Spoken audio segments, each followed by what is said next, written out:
আমার প্রিয় শ্রোতা বন্ধুরা, আপনারা এখন শুনছেন গল্পের ডালি বাই পামেলা। আমি পামেলা, আমার চ্যানেলে আপনাদের সবাইকে স্বাগত জানাচ্ছি। এখন আমি পাঠ করতে যাচ্ছি প্রখ্যাত ঔপন্যাসিক ডক্টর নিহারঞ্জন গুপ্তের একটি রহস্য উপন্যাস নগণ্যটি। আমার গল্প পড়া যদি আপনাদের ভালো লাগে তাহলে প্লিজ লাইক, শেয়ার, কমেন্ট ও সাবস্ক্রাইব করে আমার পাশে থাকবেন।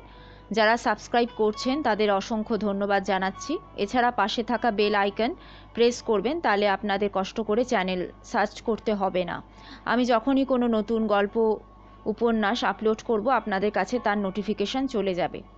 এছাড়া আমার চ্যানেল লিঙ্ক সবসময় ডেসক্রিপশন বক্সে দেওয়া থাকে। আমার পঠিত গল্প উপন্যাসগুলো আপনারা প্লে লিস্টের আকারে পেয়ে যাবেন। আজকে শুভ দীপাবলি। আপনাদের দীপাবলির অভিনন্দন এবং শুভেচ্ছা জানিয়ে আজকের অনুষ্ঠান শুরু করছি। উপন্যাস নগণ্যটি, অধ্যায় 1।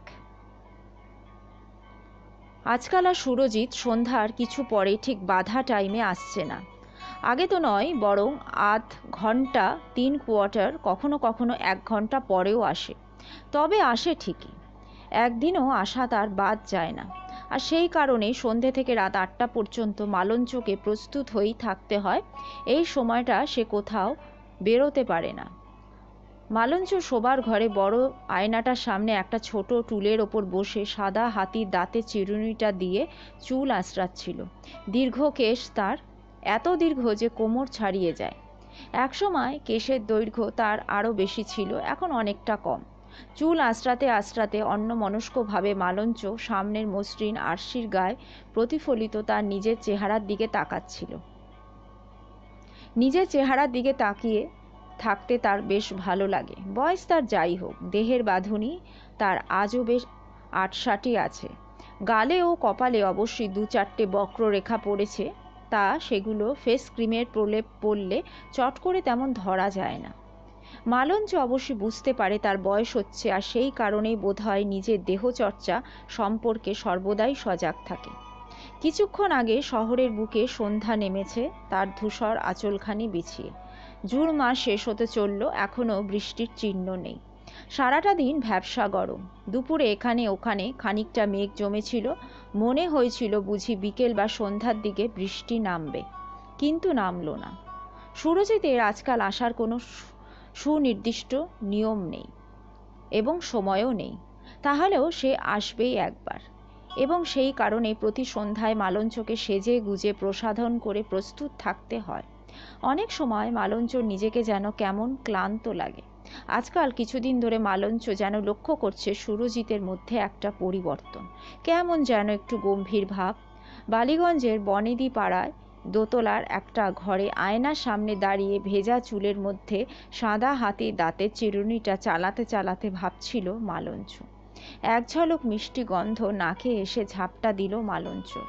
মালঞ্চর বুঝতে কষ্ট হলো না ওটা বেলফুলের গন্ধ। আর ঠিক সেই মুহূর্তে একটা ভীরু গলায় ডাক ভেসে এলো পশ্চাৎ থেকে, মালা। মালঞ্চ গলা শুনেই বুঝতে পেরেছে কার গলা। মালঞ্চ ফিরেও তাকালো না। যেমন চিরুনিটা দিয়ে চুল আঁচড়াচ্ছিল, তেমনি আপন মনে চুল আঁচড়াতে থাকলো। মালা। আবার সেই ভীরু কণ্ঠের ডাক। এবারও মালঞ্চ ফিরে তাকালো না, বরং আগের মতোই আরশি সামনে চুলে চিরুনি চালাতে চালাতে সাড়া দিল, কে চাই? যে লোকটা একটু আগে হাতে একটা বেলফুলের মালা নিয়ে ঘরে ঢুকেছিল, সে এবার কুণ্ঠিতভাবে বলল, তুমি খুব ব্যস্ত না? না, বলো, কি বলবে? মালঞ্চ বলল, আসলে তোমার জন্য একটা বেলফুলের মালা এনেছি, গলায় পরবে? পিছনে ফিরে না তাকিয়ে মালঞ্চ নিরাসক্ত কণ্ঠে বলল, ঘরের মধ্যে রেখে যাও। কোনো সাড়া এলো না অন্য দিক থেকে। দরজার উপারে দাঁড়িয়ে লোকটি, বয়স 45 থেকে 50-এর ভেতরে। সমস্ত শরীরটাই মানুষটার কেমন যেন বুড়িয়ে গিয়েছে, চুলে পাক ধরেছে, ভাঙা গাল, সরু চোয়াল, কোটরগত দুটো চক্ষু। পরিধানে একটা ময়লা পায়জামা, গায়ে একটা হাফ হাতা সস্তা দামের শার্ট, মুখে খোঁচা খোঁচা দাড়ি। 2-3 দিন বোধহয় লোকটার ক্ষৌরকর্ম করেনি। লোকটা নিঃশব্দে অল্প দূরে দাঁড়িয়ে আছে। কি হলো, দাঁড়িয়ে রইলে কেন? বললাম তো মালাটা ঘরে রেখে চলে যাও। মালঞ্চ বলল, দাও না গলায় মালাটা, মোড় থেকে 2 টাকা দিয়ে কিনে নিয়ে এলাম। কে বলেছিল তোমাকে 2 টাকা খরচ করে বেলফুলের মালা আনতে? না মালঞ্চ, কেউ বলেনি, কিন্তু আমারও তো ইচ্ছা যায়। হো, তাই নাকি? ফিরে তাকালো মালঞ্চ এতক্ষণে। হ্যাঁ, তাছাড়া সে সমস্ত দিন ভুলতে পারি কই। রোজ অফিস থেকে ফেরার পথে তোমার জন্যে এমন দিনে মালা নিয়ে আসতাম, তুমি খোঁপায় জড়াতে। দেখো সুশান্ত, বাজে কথা রেখে তোমার আসল কথাটা এবার একটু খুলে বলো তো। আসল কথা আবার কি? সুশান্ত মৃদু গলায় বলল, তুমি কি ভাবো আমি বোকা? আমি কিছু বুঝি না নাকি? নির্লজ্জের মতো হাসতে থাকে সুশান্ত। দেখো, বোকার মতো না হেসো না। তোমার ওই হাসি দেখলে আমার গা জ্বলে যায়, আমার ঘেন্না করে। ভনিতা রেখে আসল কথাটা খুলে বলে ফেলো তো। সুশান্ত কোনো জবাব দিল না। আমি জানি তুমি কেন এসেছো, কেন ওই মালা এনেছো। কেন? তোমার টাকা চাই কি, তাই তো? না মানে, দেখো, পরশু তোমাকে আমি 40 টাকা দিলাম, তোমার এর মধ্যে সমস্ত শেষ হয়ে গেল। দেখো, আমার না স্পষ্ট কথা, টাকা তুমি আর পাবে না, বুঝেছো? পাবো না? কেমন যেন একটা করুণ আরতি সুশান্তর কণ্ঠে বেজে উঠল, হাসিটা নিভে গেল। না, তোমার ওই মদের খরচা না আমি রোজ রোজ দিতে পারবো না, ক্ষমা করো আমায়। তোমার লজ্জা করে না? এ বাড়িতে নিচের তলায় চাকরের মতো তুমি পড়ে আছো, আর একজনের দুমুঠো কৃপায় অন্যে তুমি ক্ষুণ্ণি বৃত্তি করছো। তোমার গলায় দড়ি দেবার দড়ি জোটে না। দড়ি জুটলে কি দড়ি গলায় দেবার সাহস হতো না? তা না হলে সুরজিতের রক্ষিতার কাছ থেকে আমি হাত পাতি? দেখো, ঘেন্নাপিত্তি বলে একটা সাধারণ বস্তু যা প্রত্যেক মানুষের থাকে, সেটাও কি তোমার নেই? সবই আমার ছিল মালা, ওই যে তোমার ঘেন্না, পিত্তি, লজ্জা, আমার সবই ছিল, কিন্তু তুমি আমার বস্ত্র হরণ করেছ। আমি? হ্যাঁ তুমি, তুমি ছাড়া কে? থামো! ঘৃণা মিশ্রিত একটা গর্জন করে ওঠে মালঞ্চ। একটু আগে গলায় দড়ি দেবার কথা বলছিলে না মালা? অন্য কেউ হলে হয়তো এতদিনে দিত, কিন্তু আমি। তুমি দিতে পারলে না, তাই না? প্রশ্নটা যে নিজেকেও করিনি তা নয়, জানি সব দোষ আমার, তাই নাকি? সেটা তুমি বোঝো? হয়তো বুঝি বা বোঝার চেষ্টা করি। আমি ভাবি, দেখো, আর বুঝবার না চেষ্টা করো না, বুঝেছো? একটা কথা বলবো মালা? আমি জানি তুমি কি বলবে, কিন্তু আমি শুনতে চাই না, আমার সময় নেই। আচ্ছা মালা, আমরা কি আবার আমাদের সেই আগের জীবনে ফিরে যেতে পারি না? কি বললে? না মানে, আমি জানি সেটা সম্ভব নয়, মানে আজকের মালঞ্চ আর মালা হতে পারে না। অনেক পথ হেঁটে আমরা দুজনে দুজনার কাছ থেকে অনেক দূরে চলে গেছি। আজ তোমার দেওয়া সুরজিৎ বাবুর এই বাড়ি, দামি দামি আসবাব, এই প্রাচুর্য, জানি আমার ঘরে থাকলে সব কিছু হতো না, কিন্তু কি হলো? থামলে কেন বলো? সেদিনও বোধহয় আমি তোমাকে স্বাচ্ছন্দ্যের মধ্যেই যথাসাধ্য রাখার চেষ্টা করেছি। কি বললে তুমি? স্বাচ্ছন্দ্য? স্বাচ্ছন্দ্য কাকে বলে? একটা ভালো কাপড়, একটা গয়না, হ্যাঁ, কখনো তুমি দিতে পেরেছো? তুমি বলছো স্বাচ্ছন্দ্য? তবু তুমি একদিন আমার সমস্ত কিছু জেনে আমার ঘরে এসে উঠেছিলে মালা। আমি ভুল করেছিলাম, ভুল ভুল। নিত্য নিত্য ভাত ডাল চচ্চড়ি, মাসান্তে একটা মিলের শাড়ি, এই তুমি স্বাচ্ছন্দ্য বলো? তুমি তো জানতে মালা আমার মাইনে কি ছিল, তোমার তো কিছুই অজ্ঞাত ছিল না, কিন্তু তাহলেও বোধহয় তোমার সম্মান ইজ্জত সবই ছিল। সেদিন তোমাকে কারো রক্ষিতা হয়ে কিন্তু থাকতে হয়নি। জোকের মুখে যেন নুন পড়ল, আর কোনো কথা বলতে পারল না মালঞ্চ। তুমি বুঝবে না মালা, মানুষ কত বড় অপদার্থ হলে তার নিজের স্ত্রীকে অন্য এক পুরুষের রক্ষিতা হয়ে থাকতে দেয়। কথাগুলো বলে মালাটা সামনের টেবিলের ওপর রেখে সুশান্ত ঘর থেকে বের হয়ে যাবার জন্যে দরজার দিকে এগিয়ে যায়। দাঁড়াও, কত টাকা তোমার দরকার? 100 হলে চলবে? সুশান্ত থমকে তাকায় স্ত্রীর মুখের দিকে। হাত পেতে চাইলেও যে কখনো 40-50 টাকার বেশি সে দেয় না। সে কিনা আজ 200 টাকা দিতে চায়। শোনো, আমি তোমাকে আরও বেশি টাকা দিতে পারি, তবে একটা শর্ত আমার আছে। শর্ত? হ্যাঁ, এ বাড়ি ছেড়ে তুমি চলে যাবে, আর কখনো তুমি এ বাড়িতে আসবে না। লেখাপড়া তো তুমি শিখেছো, তুমি একটা কাজ জুটিয়ে নিতে পারো না? একবার চাকরি ছেড়ে দিয়েছি, তাও আজ 5 বছর হলো। তাছাড়া বয়সও হয়েছে, এই বয়সে কে আর চাকরি দেবে? দেখো, তুমি বলো তো আমি সুরজিৎকে বলে দেখতে পারি, সে অত বড় অফিসের একজন ম্যানেজার। আমি জানি মালা, সুরজিৎ বাবু হয়তো চেষ্টা করলে তার রক্ষিতার প্রাক্তন স্বামীকে একটা কাজ জুটিয়ে দিতে পারে। না মালা, থাক, তোমাকে আমার জন্যে কাউকে কিছু বলতে হবে না, আমি চললাম। কি হলো, তুমি টাকাটা নেবে না? এই যে টাকা চাইছিলে। না মালা, চলি বলে সুশান্ত ঘর থেকে বের হয়ে এলো। বারান্দা পার হয়ে মোজাইক করা সিঁড়ির ধাপগুলো অতিক্রম করে নিঃশব্দে নেমে এলো। কোনো দিকে আর তাকালো না, সোজা গেট দিয়ে পেরিয়ে রাস্তায় বেরিয়ে পড়ল। হাঁটতে শুরু করে সুশান্ত। সন্ধ্যা তরল অন্ধকার আরও গাঢ় হয়েছে।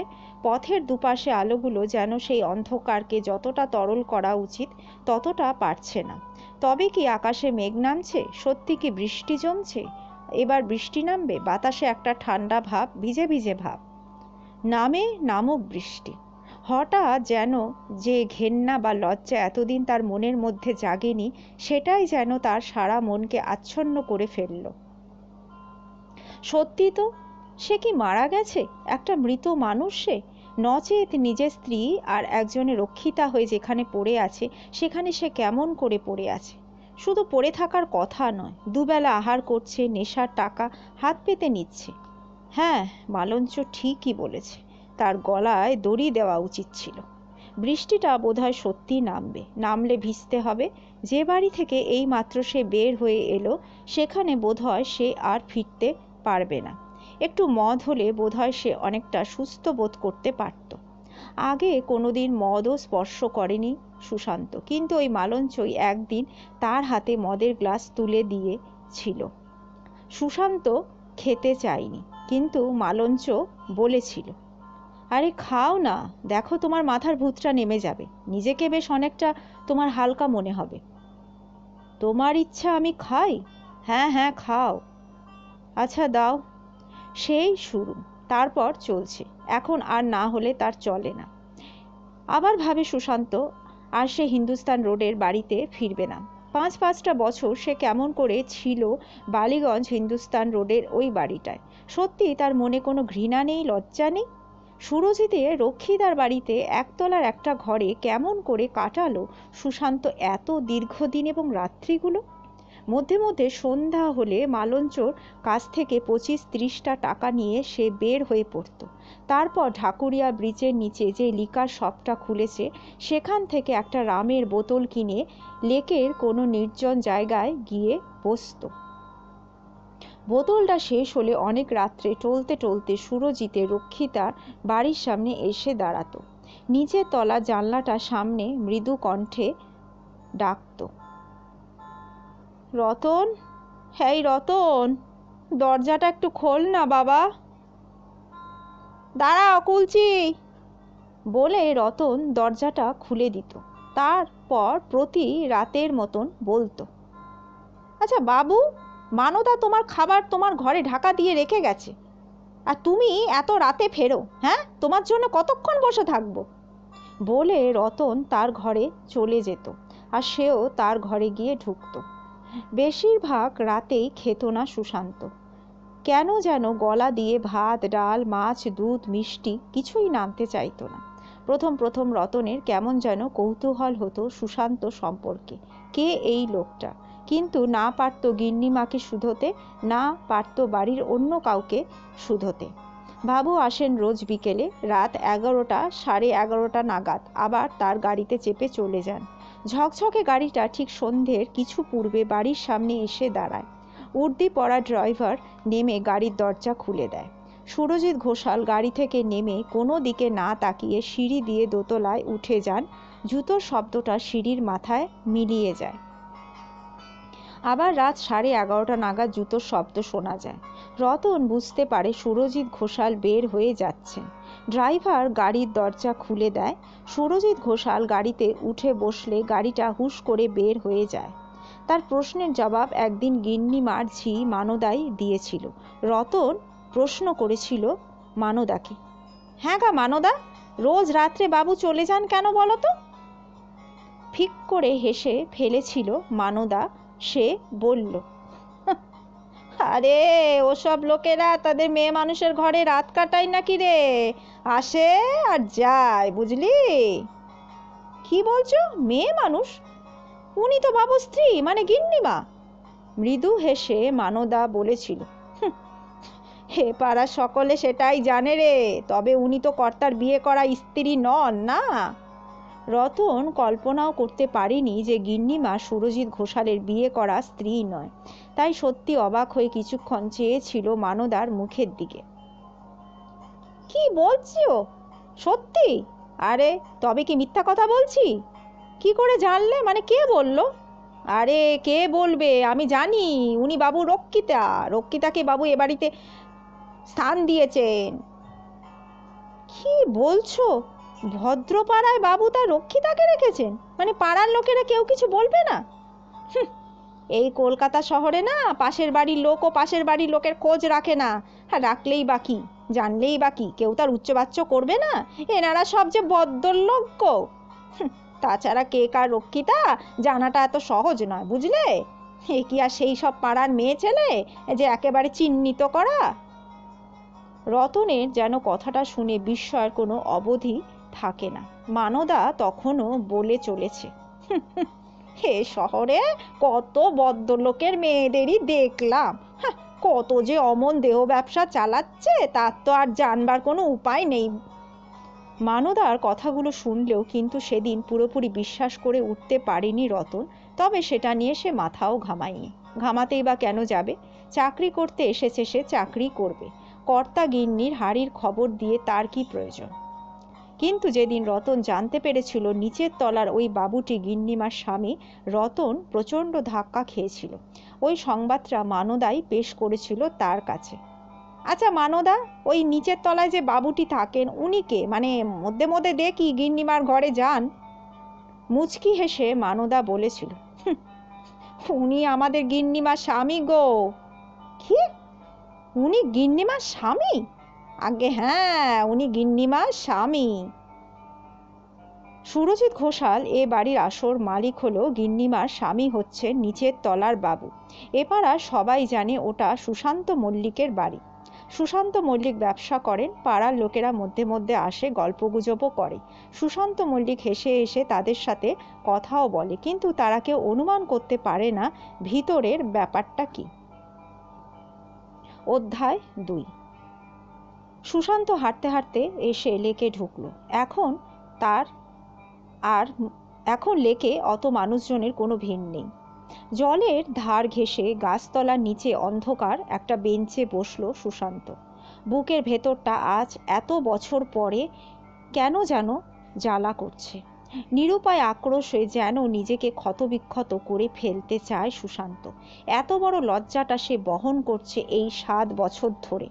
এই 7 বছরই হবে বালিগঞ্জের হিন্দুস্তান রোডের বাড়িতে আসার আগে, যখন তারা হেদুয়ার কাছে একটা গলিতে ছোট দোতলা একটা বাড়ির একতলায় থাকতো। তখন থেকে মালঞ্চ অফিসে ম্যানেজার সুরজিৎ ঘোষাল সেখানে যাতায়াত শুরু করেছিল। মালঞ্চ সুরজিৎ ঘোষালের অফিসে তার পার্সোনাল স্টেনো টাইপিস্ট ছিল। সেখান থেকে দুজনের আলাপ। বালিগঞ্জের বাড়িতে উঠে আসার মাস 2 আগে মালঞ্চ চাকরি ছেড়ে দেয়। সুশান্ত বাধা দেয়নি। সুরজিৎ ঘোষাল এলেই সে বাড়ি থেকে বের হয়ে যেত, আর বাধা দিয়েই বা কি করত? মালঞ্চ কি তার কথা শুনতো? স্বামী স্ত্রী সুশান্ত আর মালঞ্চ দুজনেই দুটো অফিসে চাকরি করত। হঠাৎ কেন যেন চাকরিটা ছেড়ে দিল সুশান্ত। মালঞ্চ প্রথমটায় বুঝতে পারেনি যে তার স্বামী চাকরি ছেড়ে দিয়েছে, আর বুঝবেই বা কি করে? সুশান্তর সঙ্গে তখন তার সম্পর্ক কতটুকুনি। সুরজিৎ ঘোষালের অনুগ্রহে তখন তার নিত্য নতুন দামি দামি শাড়ি আসছে, দু একটা অলংকারও সেই সঙ্গে গায়ে শোভা পেতে শুরু করেছে। সুশান্ত নীরের বোকা, তাই প্রথমটা কিছু ধরতেই পারেনি। ধরতে পেরেছিল অনেক দেরিতে, যখন সুরজিৎ ঘোষাল তাদের বাড়িতে যাতায়াত শুরু করেছিল।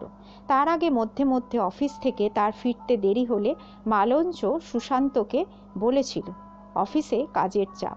নীরের বোকা সুশান্ত সরল মনে কথাটা বিশ্বাস করেছে। চোখ থেকে পর্দাটা সরে যাওয়া পর্যন্ত তাদের অন্তরঙ্গতা বুঝতে পারেনি, কিন্তু যখন বুঝলো তখন দেরি হয়ে গেছে। প্রচণ্ড ঝগড়া হয়ে গেল একদিন। সুশান্ত বলল, দেখো মালা, আমি না অন্ধ নই। অন্ধ হবার তো তোমার কোনো প্রয়োজন নেই, আর দুজোড়া চোখ থাকতে অন্ধ তুমি হতেই বা যাবে কেন? বলেছিল মালা।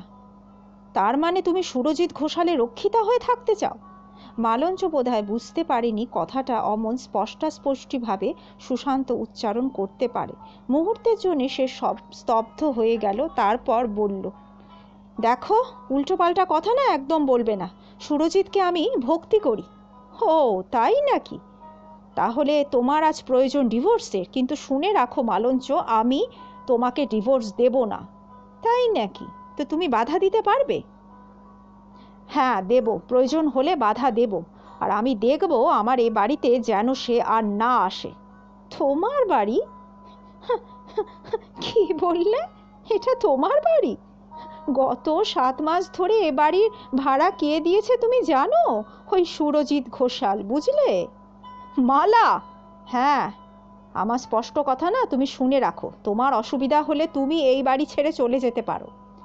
কথাটা শুনে সুশান্ত যেন কিছুক্ষণ পাথরের মতো দাঁড়িয়ে থাকে, তারপর বলে, তুমি কি বললে? আমি বললাম যে তোমার যদি না পোষায় তাহলে তুমি এ বাড়ি থেকে চলে যেতে পারো, বুঝেছো?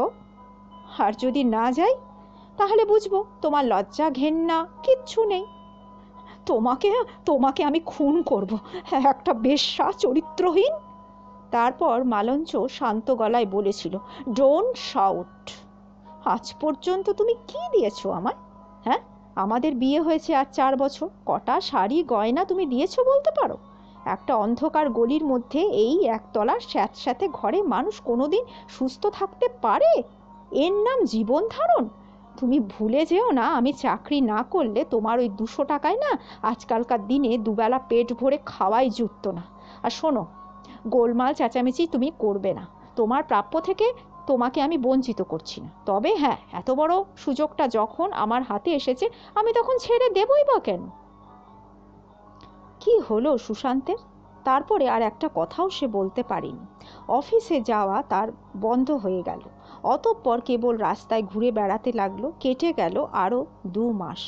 একদিন মালঞ্চ বলল, দেখো, সুরজিৎ বালিগঞ্জে আমাকে একটা বাড়ি করে দিয়েছে, আর সামনের মাসে আমরা সেখানে উঠে যাব। সুশান্ত চাকরিটা তখন আর নেই, সে কেবল স্ত্রীর মুখের দিকে ফ্যাল করে চেয়ে থাকে। মালঞ্চ উঠে এলো একদিন বালিগঞ্জ হিন্দুস্তান রোডের বাড়িতে, আর আশ্চর্য, সুশান্ত সেই বাড়িতে উঠে এলো। মালঞ্চর সঙ্গে মদ্যপান করে সুশান্ত তখন যেন কেমন একটা ভোঁতা হয়ে গেছে। দোতলায় ঘর থাকা সত্ত্বেও নিচের তলার একটা ঘরে থাকার ব্যবস্থা করে নিল সে। মালঞ্চ বলেছিল, কি হলো, নিচে কেন? উপরের তলাও তো অনেক ঘর রয়েছে। সুশান্ত মল্লিক কোনো জবাব দেয়নি। মদ্যপানের মাত্রা বেড়ে গেল তার। মদের খরচ অবশ্য মালঞ্চই দিত। অন্ধকার বেঞ্চের ওপর বসে থাকতে থাকতে হঠাৎ তার মনে হলো সে মালঞ্চকে খুন করবে, কিন্তু কেমন করে খুন করবে? কিভাবে সে বিষ দেবে, বা কেনই বা সে বিষ দেবে? কিন্তু তার মালঞ্চকে খুন করতে খুবই ইচ্ছা করছিল। এই অপমানকর জীবনের হাত থেকে সে রেহাই পেতে চাইছিল। বিএসসিতে কেমিস্ট্রিতে তার অনার্স ছিল। অনেক ইনঅর্গানিক মেটালের নাম সে জানে, যা সামান্য ডোজেই মৃত্যু আনে। মালঞ্চর আর বাঁচা চলে না, তাকে মরতেই হবে। ভদ্র গৃহস্থ ঘরের বধূ আজ এক বারবধূর রূপ নিয়েছে। হ্যাঁ, ওর অবশ্যই মরা উচিত। মালঞ্চকে মরতেই হবে। মাথার মধ্যে সুশান্তর আগুন জ্বলতে থাকে। সে রাত্রে মালঞ্চ জানতেও পারেনি যে সুশান্ত বাড়ি ছেড়ে চলে গেছে। জানতে পারল পরের দিন বেলা 10টা নাগাদ, যখন রতন এসে খবরটা দিল। রতন বলল, মা, নিচে সেই যে বাবু কাল সন্ধ্যের পর তো বের হয়ে গেছেন, তো ফিরে তো আসেননি। সেদিনও এলো না, পরের দিন রাত্রেও সুশান্ত এলো না। মালঞ্চ সত্যি এবার যেন একটু উদ্বিগ্নই হয়ে উঠল। মানুষটা কোথায় গেল? চাকরি বাকরি করে না, হাতে পয়সাও নেই, মাথা গোজবার কোনো ঠাঁইও নেই, সে তো ভালো করেই জানে। তবে কোথায় গেল মানুষটা? সত্যি সত্যি বাড়ি ছেড়ে চলে গেল নাকি? স্বামী স্ত্রীর সম্পর্কের মধ্যে দীর্ঘদিন আগেই চিড় ধরেছিল, যেদিন থেকে মালঞ্চ সুরজিতের সঙ্গে ঘনিষ্ঠ হয়ে ওঠে। তথাপি সুশান্ত যেন লজ্জা ও অপমান সহ্য করেও গৃহে পড়েছিল। তেমন মালঞ্চের রীতিমতো একটা দুর্বলতা ছিল তার স্বামীর প্রতি। শুধু দুর্বলতা কেন, মালঞ্চ হয়তো মনের মধ্যে কিছুটা মমতাও অনুভব করত ওই মানুষটার জন্যে। মালঞ্চ ভাবে, এর আগেও তো মানুষটাকে কত রূঢ় কথা বলেছে, কিন্তু কখনো তো বাড়ি ছেড়ে চলে যায়নি, বরঞ্চ পরের দিন সন্ধ্যেতে আবার এসে তার কাছে হাত পেতেছে, অথচ সে রাত্রেও টাকাটা নিল না, তারপরে আবার ঘর থেকে বের হয়ে গেল। জানলার সামনে দাঁড়িয়ে পথের দিকে চেয়ে থাকে মালঞ্চ শূন্য দৃষ্টি মেলে। হঠাৎ মালাটার দিকে তার নজর পড়ল। মালাটা সুশান্ত দুদিন আগে রেখে গিয়েছে। মালা দুটো মালঞ্চ স্পর্শও করেনি, মনেও তার ছিল না ওটার কথা। মালঞ্চ পায়ে পায়ে এগিয়ে গেল ছোট টেবিলের দিকে। মালা দুটো এখনো পড়ে আছে, কিন্তু শুকিয়ে গেছে। ঘরের ব্র্যাকেটের ওপর রক্ষিত টেলিফোনটা হঠাৎ বেজে উঠল ক্রিং ক্রিং করে।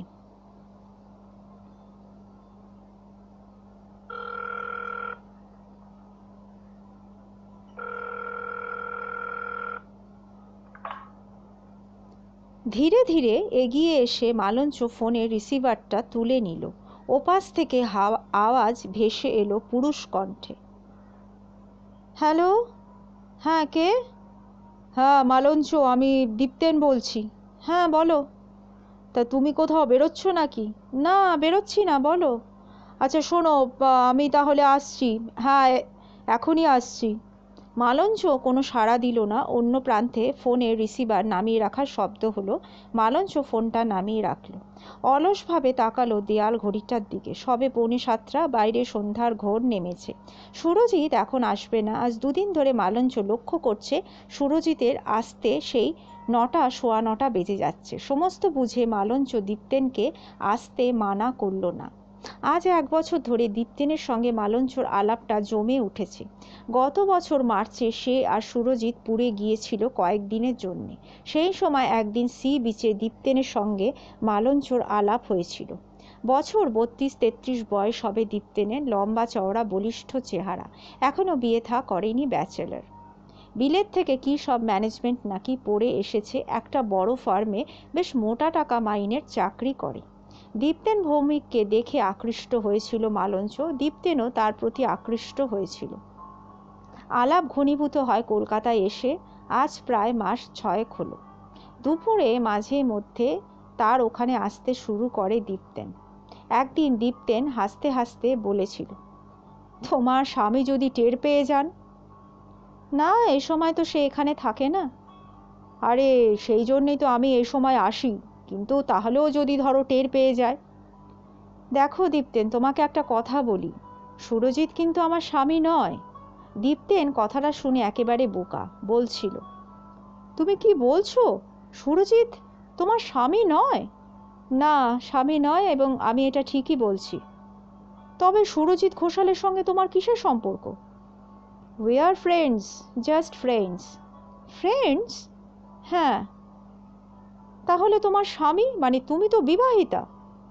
হ্যাঁ, কিন্তু সে থেকেও নেই। তবে এই বাড়িটা কার? এটা সুরজিৎ আমাকে কিনে দিয়েছে। এ বাড়িটা আমারই। দীপ্তেন মৃদু হেসেছিল মাত্র, তারপর একটু থেমে প্রশ্ন করেছিল, আচ্ছা সুরজিৎ ঘোষালের সঙ্গে তোমার কি করে আলাপ হলো? হয়ে গেল? মানে কতদিনের আলাপ তোমাদের? তা অনেক দিন হলো। তারপরে মালঞ্চ বলেছিল, আসলে ও একটা ফার্মের ম্যানেজিং ডাইরেক্টর, ও স্ত্রী আছে, দুটো ছেলেও আছে। বড় ছেলে যুধাজিতের বয়সই তো প্রায় ধরো 26। কথাগুলো মালঞ্চ বলল। দীপ্তেন তখন উত্তরে বলেছিল, যাক বাবা, নিশ্চিন্ত হওয়া গেল। দীপ্তেনের একটা তীব্র আকর্ষণ আছে, সে আকর্ষণকে এড়াতে পারিনি মালঞ্চ। তাছাড়া মালঞ্চ নিশ্চিন্ত ছিল সুরজিৎ ব্যাপারটা কিছুতেই জানতে পারবে না। মানদ আবার রতন কিছু বলবে না, কারণ যাতে না বলে সে ব্যবস্থা মালঞ্চ করেছিল। আর নিচের তলা থাকলেও স্বামী সুশান্ত কিছুই বলবে না, কারণ সুরজিতের সঙ্গে সে কথাই বলে না। তবে দীপ্তেন একদিন হাসতে হাসতে বলেছিল, আচ্ছা মালঞ্চ, ওই বুড়ো ভাল্লুকটাকে তুমি কি করে সহ্য করো বলো তো? ছি, ও কথা বলতে নেই। কি বলবো বলো মালঞ্চ, ও তো তোমার বাপের বয়সী। তাহলেও সমস্ত কিছু আমাকে তো সেই দিয়েছে না? তুমি এ সমস্ত ছেড়ে দাও মালঞ্চ, তুমি চলে এসো আমার পাশের ফ্ল্যাটে। ফ্ল্যাটটা কিন্তু খালিই রয়েছে। কেন, তোমার কি কোনো অসুবিধা হচ্ছে এখানে? হ্যাঁ, অসুবিধা তো হচ্ছেই। আমি তোমাকে একান্তভাবে পেতে চাই মালা, একমাত্র তুমি আমার হয়ে থাকবে। দেখো, সেটা কিন্তু একটা নিদারুণ বিশ্বাসঘাতকতা হবে দীপ্তেন। যে লোকটা এতদিন ধরে আমাকে এত সুখ প্রাচুর্য স্বাচ্ছন্দ্যের মধ্যে রেখেছে, বাড়ি গাড়ি সমস্ত কিছু দিয়েছে, আমি তার সঙ্গে বিশ্বাসঘাতকতা করব? আপাতত বাড়ি গাড়ি আমি যদি নাও দিতে পারি, স্বাচ্ছন্দ্য আর আরাম আমিও তোমাকে দিতে পারবো মালঞ্চ। চলো তুমি আমার সঙ্গে। অবশ্য সুরজিৎ বাবুকে তুমি বলেই যাবে, না বলে আমি তোমাকে যেতে বলছি না। কিন্তু দীপ্তেন, সেটা কি ভালো দেখাবে? কেন ভালো হবে না? জানি না তুমি কি পেয়েছো বাবা ওই বুড়ো ভাল্লুকটার মধ্যে। দীপ্তেন জানতো না এই সংসারে এমন মেয়ে মানুষও আছে যাদের কাছে দৈহিক আরাম স্বাচ্ছন্দ্যটাই সমস্ত কিছু। তার জন্য নিজেদের বিলিয়ে দিতেও তারা দ্বিধাবোধ করে না। স্বামীর কাছ থেকে সেটা পাওয়ার কোনো আশা ছিল না বলে মালঞ্চ সুরজিৎকে আঁকড়ে ধরেছিল। দেহ রূপ যৌবন তাদের কাছে কিছুই না, উচিত মূল্য পেলে তারা সমস্ত কিছুই করতে পারে। মিনিট 20 মধ্যে দীপ্তেন এলো। রাত তখন 7:45। দীপ্তেন হাসতে হাসতে বলল, মালঞ্চ, একটা প্রেজেন্টেশন কিন্তু এনেছি তোমার জন্য। সত্যি? Just guess. আচ্ছা, বলো তো কি হতে পারে? কেমন করে বলবো বলো? পকেট থেকে দীপ্তেন একটা মরক্কোর লেদারে ছোট বাক্স বের করলো। বোতাম টিপতে বাক্সের ডালাটা খুলে গেল। ভেতরে একটা মুক্তোর নেকলেস। আরে, হাউ লাভলি! আরে দেখি দেখি, দাও এটা আমাকে পরিয়ে দাও প্লিজ। দীপ্তেন মুক্ত নেকলেসটা মালঞ্চর শঙ্খের মতো গ্রীবায় পরিয়ে দিল। You are really sweet Dipten. ওহ, কি সুন্দর! মালঞ্চ দু হাতে দীপ্তেনকে জড়িয়ে ধরল। এই সময় সুরজিতের গাড়ি শব্দ শোনা গেল। সর্বনাশ, এ তো সুরজিতের গাড়ির আওয়াজ। মালঞ্চ বলল, দীপ্তেন, তুমি এক কাজ করো, শীঘ্রই তুমি বাথরুমের পিছনের দরজা খুলে ঘোরানো লোহার সিঁড়ি দিয়ে তুমি নিচে নেমে যাও। আরে আসতে দাও না সুরজিৎ বাবুকে, তুমি তো পারবে না, আজ আমি এর চূড়ান্ত একটা ফয়সলা করব। না না, তুমি যাও। কেন তুমি বুঝতে পারছো না দীপ্তেন, সুরজিৎ তোমাকে এখানে দেখলে? আহা, দেখুক না, তোমার ওপর তারও যেমন অধিকার আছে, আমারও তো ঠিক তেমনি অধিকার রয়েছে নাকি? আহা দীপ্তেন, তুমি কি করছো? তুমি প্লিজ যাও। ঠিক আছে, আমি যাচ্ছি, কিন্তু দেখো মালঞ্চ, তোমাকে কিন্তু একজনকে বেছে নিতে হবে, হয় সুরজিৎ ঘোষাল, না হয় দীপ্তেন ভৌমিক। দুজনের সঙ্গে তুমি খেলা চালিয়ে যাবে, সেটা কিন্তু আমি হতে দেব না, বুঝেছো? কথাগুলো বলে দীপ্তেন বাথরুমের মধ্যে ঢুকে গেল। যাওয়ার সময় হাতে সিগারেটটা অ্যাশট্রের মধ্যে ঘষে দিয়ে গেল। সিঁড়িতে তখন সুরজিতের জুতোর শব্দ শোনা যাচ্ছে।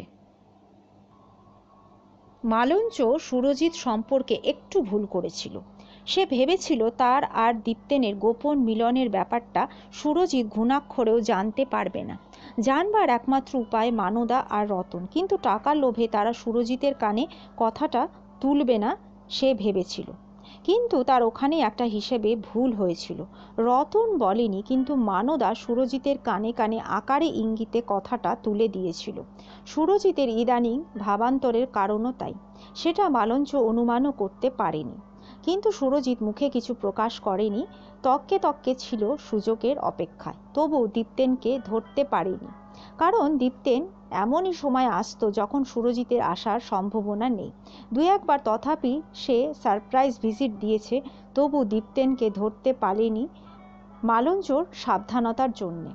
আজ ঘরে ঢুকেই সুরজিৎ থমকে দাঁড়ালো। মালঞ্চ সুরজিতের মুখের দিকে তাকিয়ে মোদি কটাক্ষে মুখে মৃদু হাসি টেনে বলল, কি সৌভাগ্য! আজ একেবারে নির্ধারিত সময়ের আগে এসে পড়ে তোমার অসুবিধা ঘটালাম নাকি মালঞ্চ? কি যা তা বলছো তুমি সুরজিৎ? তুমি জানো আজ মার্কেট থেকে মাটন এনে আমি নিজে স্টু রেঁধেছি তোমার জন্যে। যাই হোক, কি বলো, তুমি সঙ্গে খাবে পরোটা না লুচি? কি হলো, তুমি অমন ভূতের মতো দাঁড়িয়ে রইলে কেন? পোশাকটা ছাড়ো। বাহ, তোমার হাতটা তো বেশ চমৎকার, সুরজিৎ ঘোষাল বলে ওঠে। আমার গলায়? সঙ্গে সঙ্গে হাতটার কথা মনে পড়ে গেল মালঞ্চর। মুখের হাসি তার উবে যায়। ও আচ্ছা, তা কিনলে নাকি হারটা? নাকি কোনো প্রেমিকের প্রেমোপহার? ছি সুরজিৎ, তোমার মন এত ছোট। হারটা তো আজ আমি নিজেই কিনে নিয়ে এসেছি। ও তাই নাকি? তা কোন দোকান থেকে কিনলে? মানে সাচ্চা মুক্ত বলেই তো মনে হচ্ছে। বলতে বলতে হঠাৎ সুরজিতের নজর পড়ল সামনের ত্রিপয়ে অ্যাস্ট্রের ওপরে। এগিয়ে গেল সুরজিৎ, অর্ধদগ্ধ দুমড়ানো সিগারেটটা অ্যাস্ট্রে থেকে তুলে নিল।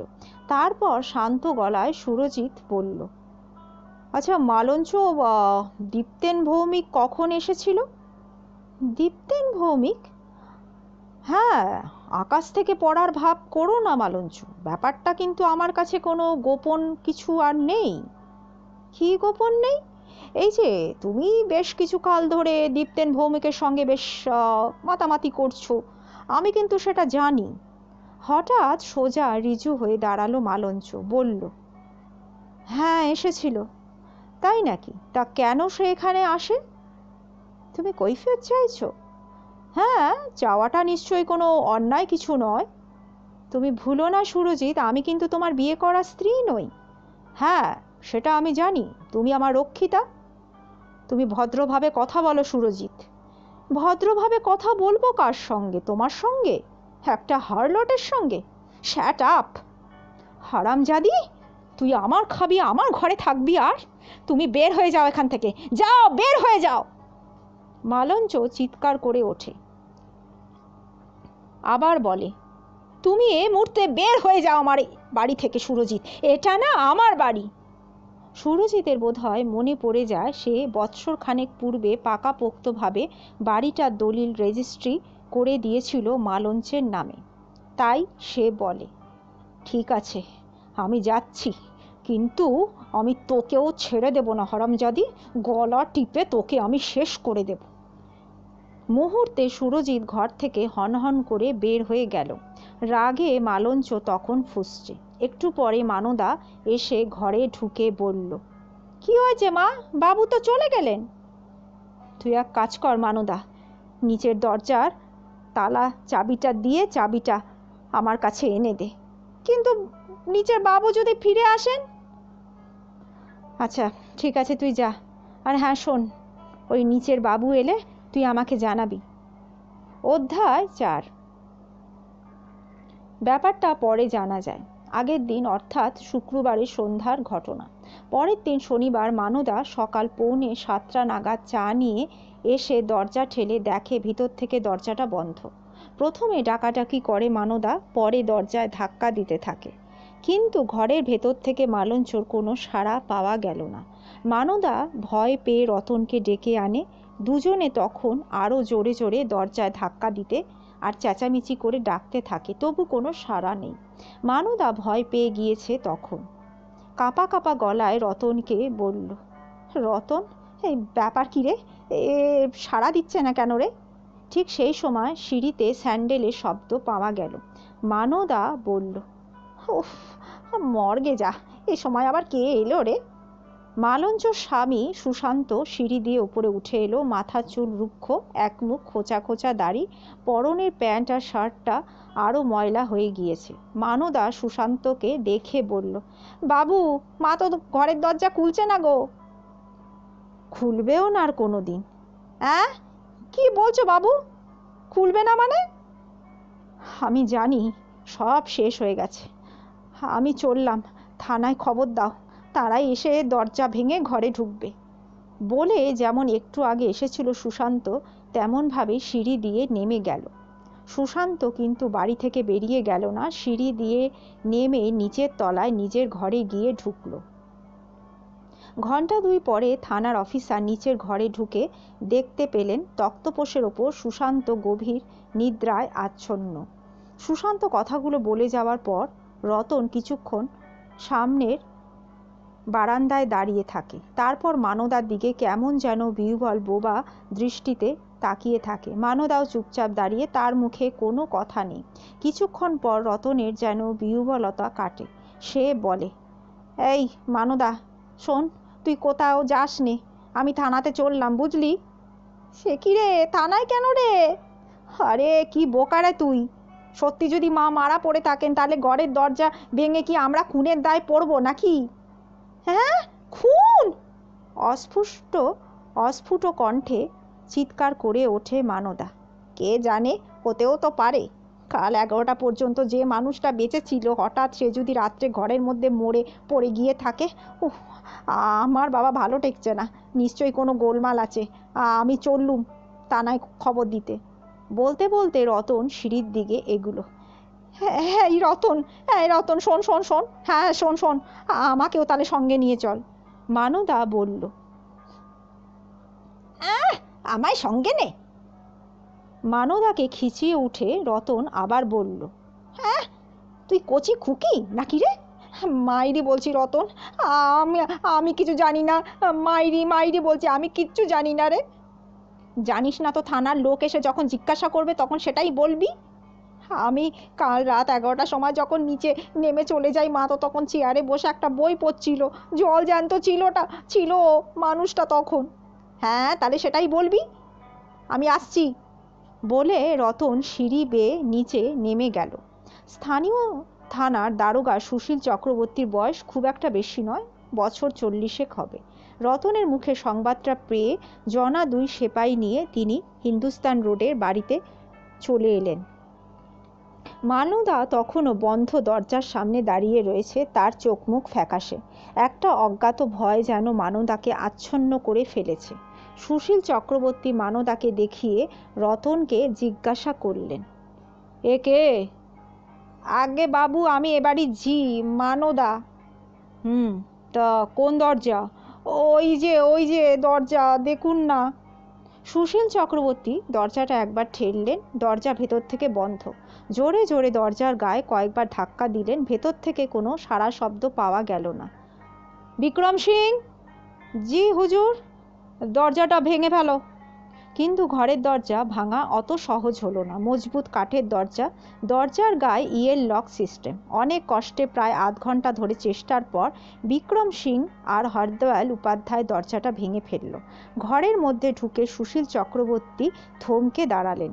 ঘরের মধ্যে আলো জ্বলছে তখনও, সমস্ত জানলা দরজা বন্ধ। মালঞ্চ চেয়ারের ওপরে বসে, মাথাটা ঈষৎ বুকের ওপর ঝুঁকে আছে। হাত 5 দূরে সুশীল চক্রবর্তী স্পষ্ট দেখতে পেলেন একটা পাকানো রুমাল মহিলার গলায় চেপে বসে আছে।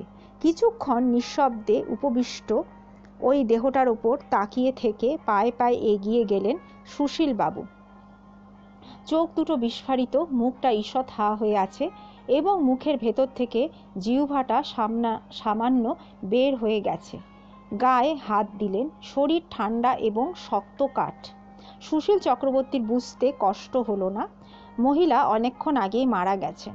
মাথার কেশ বিপর্যস্ত, হাত দুটো দুপাশে ছড়ানো, গলায় একটা সোনার হার, হাতে 5 গাছি করে কফি প্যাটার্নের সোনার চুড়ি ঝকঝক করছে, কানে নীল পাথরের 2টো টাপ, পরনে একটা জামদানি ঢাকাই শাড়ি, বুক পর্যন্ত ব্লাউজের বোতামগুলো ছেঁড়া, খালি পা। হঠাৎ নজরে পড়ল সুশীলবাবুর। ঘরময় কতগুলো বড় বড় মুক্তো ছড়ানো। নিচু হয়ে মেঝে থেকে একটা মুক্তো তুলে নিয়ে হাতের পাতায় মুক্তোটা পরীক্ষা করলেন। একটা বড় মটরের দানার মতন মুক্তো, ভিতর থেকে একটা নীলাভ দ্যুতি যেন ঠিকরে বেরোচ্ছে। দামি সিংহলি মুক্তো বলে মনে হলো। স্পষ্ট বোঝা যায় কেউ গলায় রুমাল পেঁচিয়ে শ্বাসরোধ করে ভদ্র মহিলাকে খুন করেছে। মানদা আর রতন ঢোকেনি, তারা বাইরে দাঁড়িয়েছিল। সুশীল চক্রবর্তী ডাকলেন, ও হে রতন, কি তোমার নাম রতন তো? হ্যাঁ, ভেতরে এসো। রতন প্রায় কাঁপতে কাঁপতে ঘরে ঢুকলো, আর ঢুকেই গৃহকর্ত্রীকে ওইভাবে চেয়ারে বসে থাকতে দেখে একটা অস্ফুট ভয়ার্ত চিৎকার তার মুখ থেকে বের হয়ে এলো। একে? আগে উনি আমাদের মা, বাড়ির কর্ত্রী। আচ্ছা, তো তোমাদের বাবু মানে কর্তা বাবু কই? বা তাকে একবার ডাকো তো। আগে বাবু এখানে থাকেন না। থাকেন না মানে? আগে রাতের বেলায় থাকেন না, মানে সন্ধ্যের পর আসেন আর রাত 11টা নাগাদ চলে যান। আর দেখো বাবু, আমি তোমার কোনো কথার মাথা মুন্ডু কিন্তু বুঝতে পারছি না। বাবু এখানে থাকেন না মানে তোমাদের গিন্নিমাই বাড়িতে একা একা থাকেন? আগে একা না, মানে মানদার আমি থাকি, আর ওই নিচের ঘরে একজন বাবু থাকেন। বাবু মানে কে বাবু? মানে তা তো জানি না আগে, মানে উনি 3 দিন ছিলেন না, আজ সকালে উনি আবার ফিরে এসেছেন, তো তিনি বললেন যে আগে আমাদের মা বেঁচে নেই, তিনি মরে গেছেন। সুশীল চক্রবর্তীর কেমন যেন সমস্ত কিছু গোলমাল ঠেকে এবং বুঝতে পারেন ব্যাপারটার মধ্যে একটা গোলমাল রয়েছে। তিনি বললেন, যাকে তোমরা এ বাড়ির মালিক বা বাবু বলছো, তিনি প্রত্যহ সন্ধ্যায় আসেন, আবার রাত্রি 11টা সোয়া 11টা চলে যান, আবার নিচে এক বাবু থাকেন, মানে এ সমস্ত মানেটা কি? তিনি আবার জিজ্ঞাসা করলেন, তো তোমরা জানো মানে এ বাড়ির আসল মালিককে? আগে বললাম তো, মানে বাবু তিনি এখানে থাকেন না।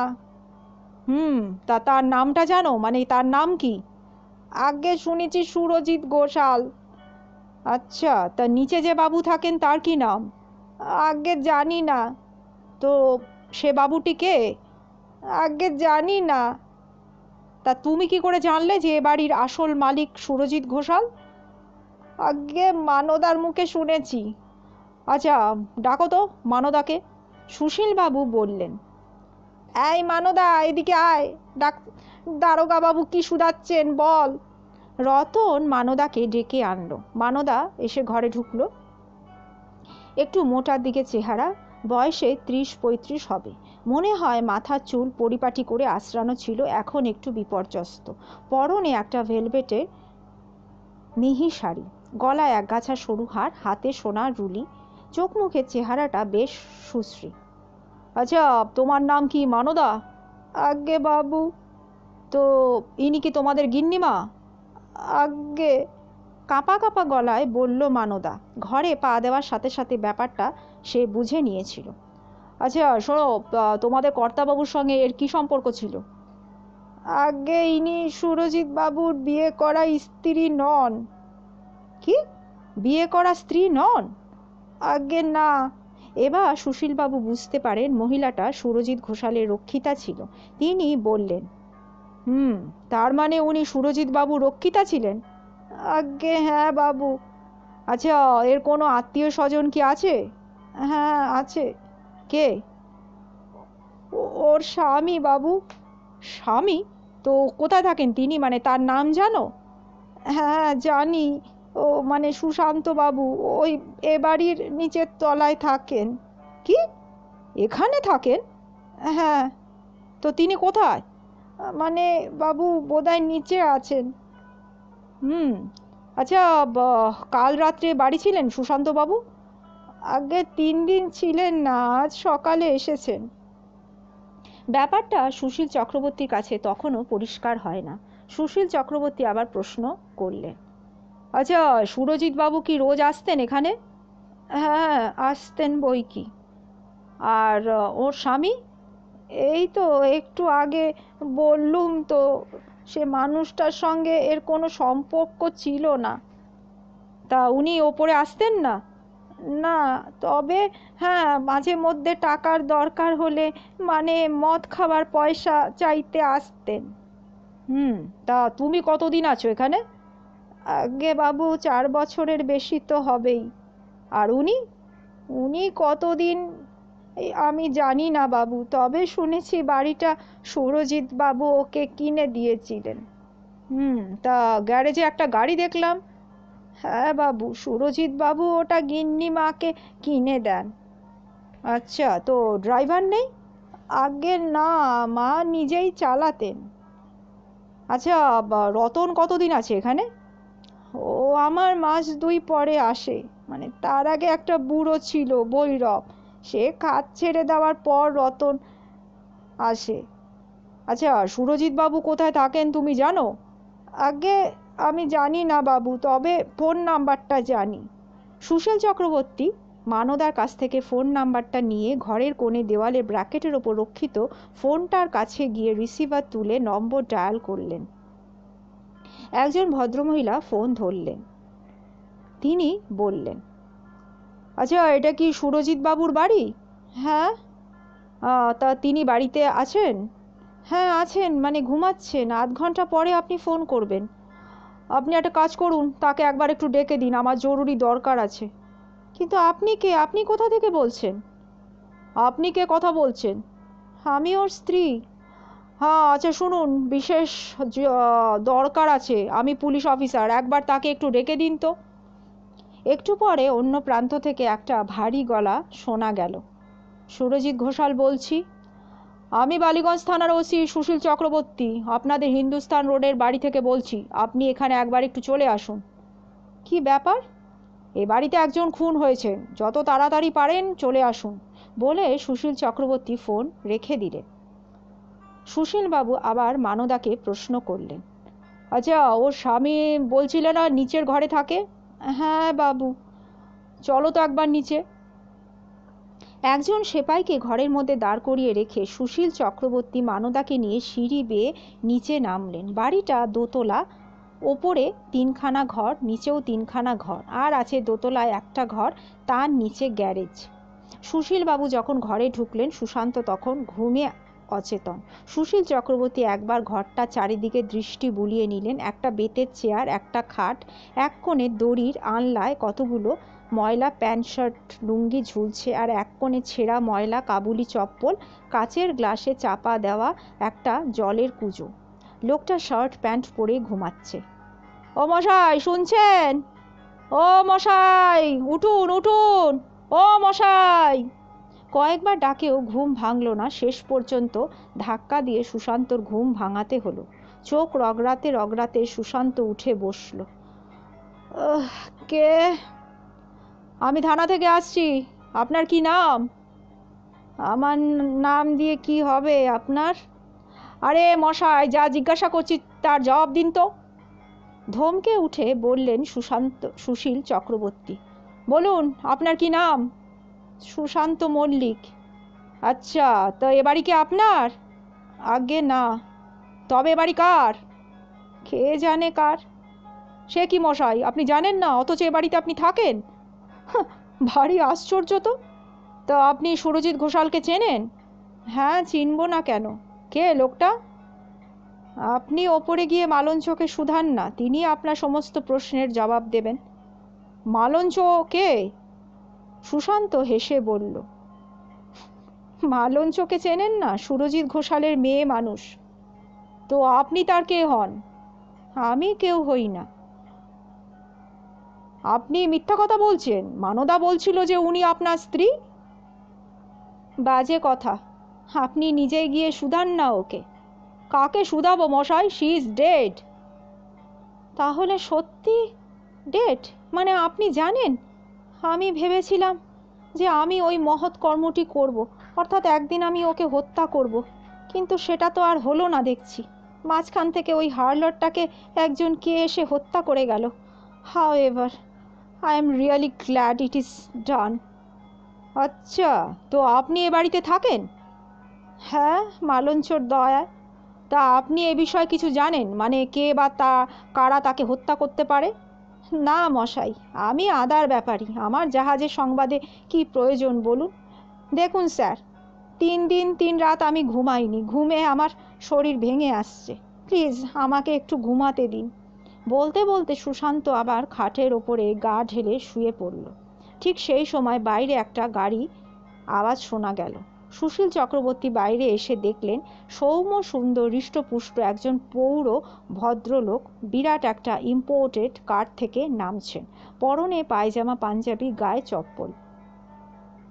সুশীল চক্রবর্তী এগিয়ে এসে বললেন, আপনি বোধহয় সুরজিৎ ঘোষাল?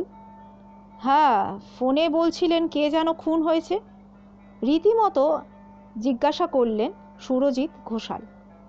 হ্যাঁ, আপনি ওপরে চলুন মিস্টার ঘোষাল, আসুন। হ্যাঁ। সুশীল চক্রবর্তীর পিছনে পিছনে উপরে উঠে মালঞ্চ শয়নকক্ষে ঢুকে চমকে দাঁড়ালেন সুরজিৎ ঘোষাল। বললেন, এ কি, মালা নেই? না mister Ghoshal, she is dead. সত্যি মারা গেছে? হ্যাঁ, ওই দেখুন, গলায় রুমাল পেঁচিয়ে ওকে নিষ্ঠুরভাবে হত্যা করা হয়েছে। হত্যা করা হয়েছে? হ্যাঁ। কিন্তু কে হত্যা করলো? না, সেটা জানা যায়নি। মালঞ্চকে হত্যা করা হয়েছে? সুরজিৎ ঘোষাল যেন কেমন বিমূঢ় অসহায়ভাবে তাকিয়ে কথাটা বললেন মালঞ্চর মৃতদেহর দিকে তাকিয়ে। আচ্ছা মিস্টার ঘোষাল, সুশীল চক্রবর্তীর ডাকে কেমন যেন বোবা দৃষ্টিতে সুরজিৎ তাকালেন তার মুখের দিকে। সুশীল চক্রবর্তী জিজ্ঞাসা করলেন, আচ্ছা এই বাড়িটা কার? এই বাড়িটা, এটা আমার।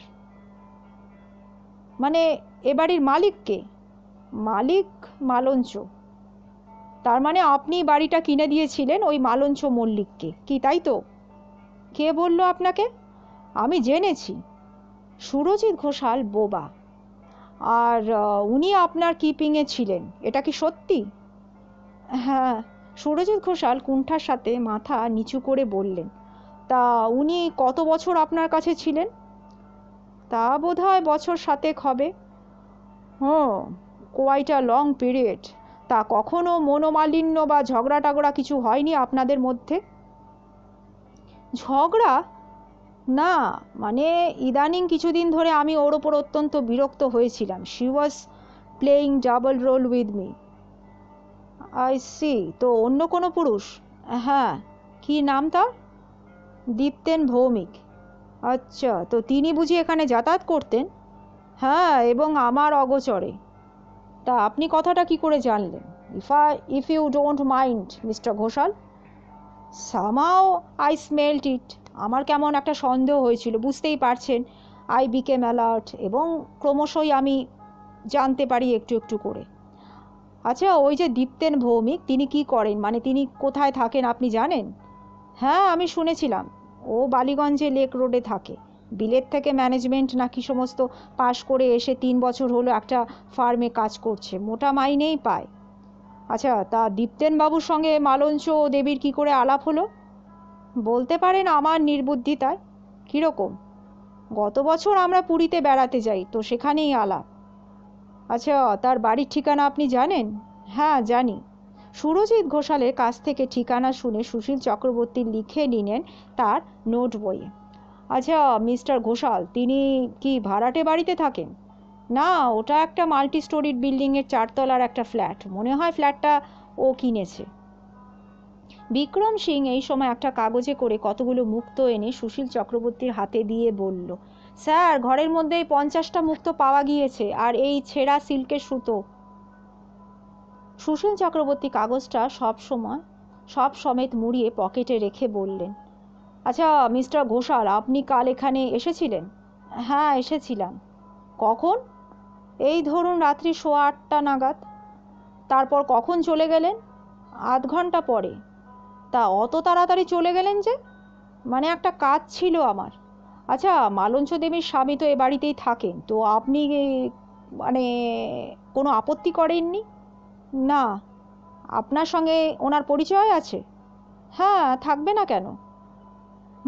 তা আপনার লোকটাকে কীরকম মনে হয়?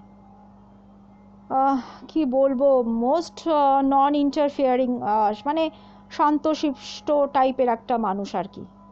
হুম। আচ্ছা, আমি কি এখন যেতে পারি মিস্টার চক্রবর্তী? হ্যাঁ পারেন, তবে আপনাকে আমার হয়তো পরে দরকার হলেও হতে পারে। ঠিক আছে, সন্ধে 7:30টার পর ফোন করলেই আপনি আমাকে বাড়িতে পেয়ে যাবেন। সুরজিৎ ঘোষালকে বিদায় দিয়ে রতনকে আবার ডাকলেন সুশীল চক্রবর্তী। প্রশ্ন করলেন, আচ্ছা তোমার নাম কি রতন? আগে রতন সাপুই। তা তোমার দেশ কোথায়? এ মেদিনীপুর জেলায় পাঁশকুড়ায়। ও আচ্ছা রতন, ওই সুরজিৎ বাবু ছাড়া অন্য একজন বাবুও তো এখানে আসতেন, তাই না? আগে হ্যাঁ হুজুর, দীপ্তেন বাবু। আচ্ছা, কাল রাত্রে দীপ্তেন বাবু এখানে এসেছিলেন? হ্যাঁ হুজুর, সন্ধ্যের মুখেই উনি আসেন। তা কখন চলে গেলেন? আগে কখন গিয়েছিলেন বলতে পারবো না, মানে আমি তো তাকে যেতে দেখিনি। হুম। আচ্ছা, দীপ্তেন বাবু থাকতে থাকতে কি সুরজিৎ বাবু এখানে আসেন? হ্যাঁ। তাহলে তো দুজনে দেখাও হতে পারে। বলতে পারবো না দেখা হয়েছিল কি না। হুম। আচ্ছা, তো তুমি রতন বলো তো, কাল রাত পর্যন্ত তুমি কত রাত পর্যন্ত জেগে ছিলে? আজ্ঞে বাবু, আমার মাথায় যন্ত্রণা হচ্ছিল, তাই সদরে তালা দিয়ে 10টা নাগাদ শুয়ে পড়েছিলুম, তো আমি ঘুমিয়ে পড়েছি তারপর। আচ্ছা, তো আজ সকালে তোমার কখন ঘুম ভাঙলো?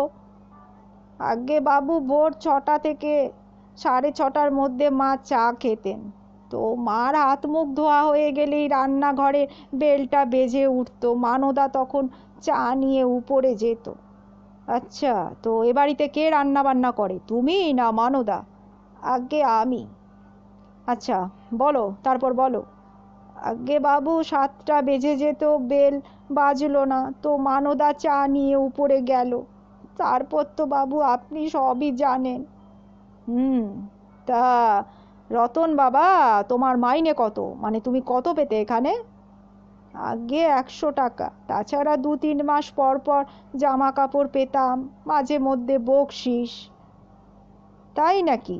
তা দীপ্তেন বাবু যেখানে যাতায়াত করতেন সে কথাটা তুমি বোধহয় সুরজিৎ বাবুকে জানিয়েছিলে কি, তাই তো? ছি বাবু, ওই চুগলি কাটা আমার অভ্যেস নয় বাবু, ওটা ওই মানদার কাজ, ওই মানদাই বলেছে, বুঝলেন বাবু? নচেৎ সুরজিৎ বাবু কি করে জানলেন আপনি বলুন? হ্যাঁ, তাই তো এই বিভ্রাটটা হলো, ওটা মানদারই কাজ। তা তোমার ধারণা দীপ্তেন বাবুর ব্যাপার নিয়ে এই বিভ্রাটটা হলো? আমি ঠিক জানি না বাবু, তবে আমার যেটা মনে হয় আমি সেটাই বললাম। হুম। ঠিক আছে, আচ্ছা শোনো, মানদাকে এ ঘরে পাঠিয়ে দাও তো। আর হ্যাঁ শোনো, এখন এ বাড়িতে পাহারা থাকবে, তুমি কিন্তু এ বাড়ি ছেড়ে কোথাও বাইরে যাবে না, বুঝেছো? আগে আমি ভেবেছিলাম বাবু আজই দেশের বাড়ি চলে যাব। না না, তোমার এখন কোথাও যাওয়া হবে না, পালাবার চেষ্টা করলে কিন্তু বিপদে পড়বে, বুঝলে? যাও, মানদাকে পাঠিয়ে দাও। মানদা এলো। আরেকবার মানদার আপাদমস্তক তীক্ষ্ণ দৃষ্টিতে নিরীক্ষণ করলেন সুশীল চক্রবর্তী, তারপর জেরা শুরু করলেন। আচ্ছা মানদা, বলো তো, কাল তোমার সুরজিৎ বাবু এখানে কখন আসেন? আগে বাবু আমি ঠিক বলতে পারবো নি, গড়ি তো দেখিনি, তবে দীপ্তেন বাবু আসার ঘন্টাখানেক পরেই বাবুর গাড়ি এসে থামে। আচ্ছা, তো দীপ্তেন বাবু তখন কোথায় ছিলেন? আগে ঘরে। তাহলে তোমার বাবুর সঙ্গে কাল দীপ্তেন বাবুর দেখা হয়েছিল, তাই তো? আগে বাবু বলতে পারবো না। কেন? দীপ্তেন বাবু তো তখন বলছো এই ঘরেই ছিলেন। আগে ছিলেন, তবে দেখা হয়েছিল কিনা জানি না বাবু, কারণ পরে বাবু চেঁচামেচি করে যখন বের হয়ে গেলেন তখন ঘরে ঢুকে আমি দীপ্তেন বাবুকে দেখতে পাইনি। হ্যাঁ। আচ্ছা, এ বাড়ি থেকে বেরোবার আর কোনো দ্বিতীয় রাস্তা রয়েছে? না তো বাবু। তা তুমি বলছিলে বাবু চেঁচামেচি করছিলেন, তো কেন চেঁচামেচি করছিলেন, কি বলছিলেন সেটা তুমি জানো? আসলে বাবু ওই দীপ্তেন বাবুর ব্যাপার নিয়েই মনে হয়। তা দীপ্তেন বাবু যে তোমার বাবুর অনুপস্থিতিতে এই বাড়িতে আসতেন, তোমার বাবু সেটা কি করে জানলেন, মানে তুমি বলেছিলে? আগে না, মা আমাকে মানা করে দিয়েছিলেন, তো আমি কেন বলতে যাব বাবু? মিথ্যে কথা বলো না তুমি, তুমি সত্যি বলো। তুমি বলেছিলে কি হে মানদা, তুমি বলনি? মা কালীর দিব্যি বাবু, আমি চুকলি কাটিনি বাবু। আচ্ছা, তুমি কত মাইনে পেতে? আগে বাবু 150 টাকা। বলো কি? তা মাইনেটা কে দিত তোমাকে? আগে মাই দিতেন। আচ্ছা, তুমি যাও। তবে একটা কথা শুনে রাখো, এ বাড়ি থেকে এখন তুমি বা রতন কেউ কোথাও বের হবে না, বুঝেছো? বেশ বাবু, আপনি যা বলবেন তাই হবে। ঠিক আছে, তুমি এবার যাও। মানুদা ঘর থেকে বের হয়ে গেল। আমার প্রিয় শ্রোতা বন্ধুরা, আজকের মতো গল্পটি এখানে শেষ হলো। কালকে আবার নিয়ে আসবো এর পরবর্তী অধ্যায়। ভালো থাকবেন। নমস্কার।